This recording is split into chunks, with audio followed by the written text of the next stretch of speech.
This is Sarah Toho, and welcome to my second book critique.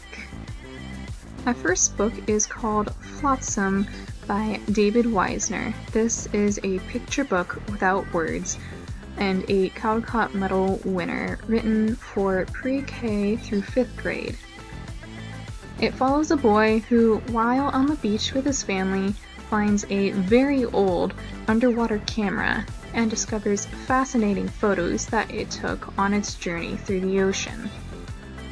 My first lesson for this book is a science lesson for a 5th grade classroom from Virginia Common Core. I used the standard. The student will investigate and understand characteristics of the ocean environment, in particular physical characteristics such as depth, salinity, and major currents.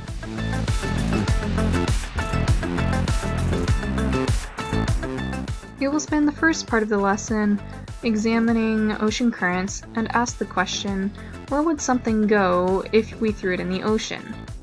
We will look at what causes ocean currents and where they are and their names.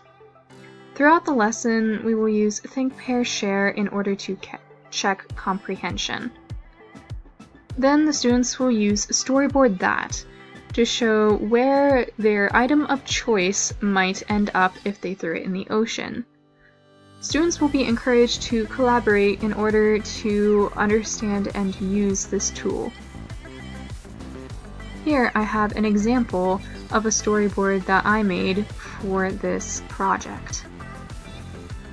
My second lesson is a language arts lesson for a 5th grade classroom, also from the Virginia Common Core.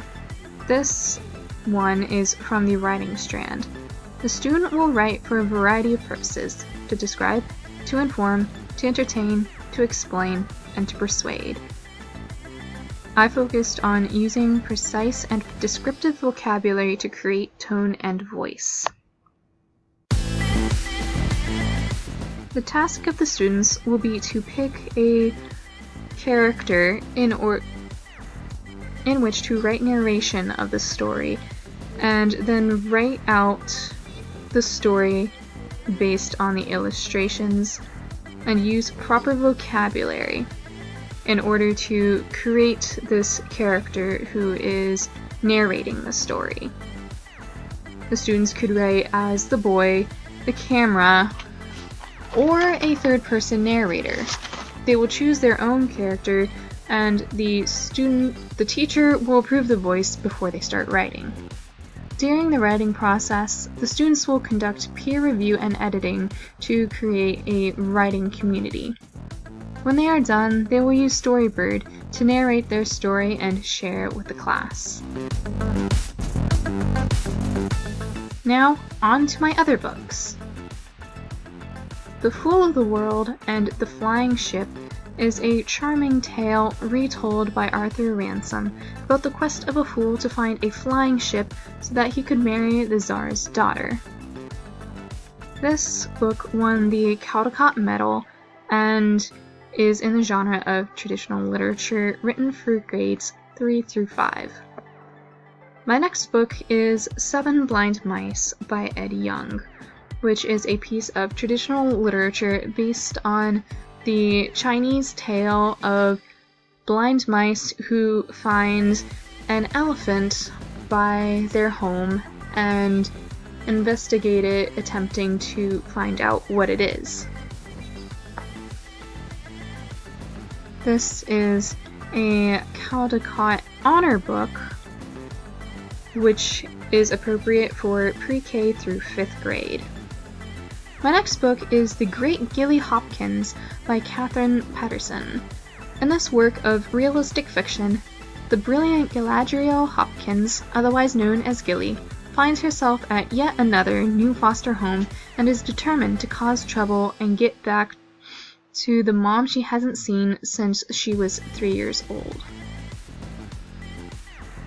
This is a Newbery honor book, which is appropriate for grades 3 through 5. Finally, I read the first book of the Crispin trilogy by Avi. This is Crispin and the Cross of Lead. This excellent piece of historical fiction, set in the late 1300s, follows the journey of a 13-year-old boy who lost his mother and is forced to run from the only home he has ever known. This book is a Newbery Medal winner, which is appropriate for grades 6 through 8. That's all for this time. I hope you enjoyed, and thanks for watching!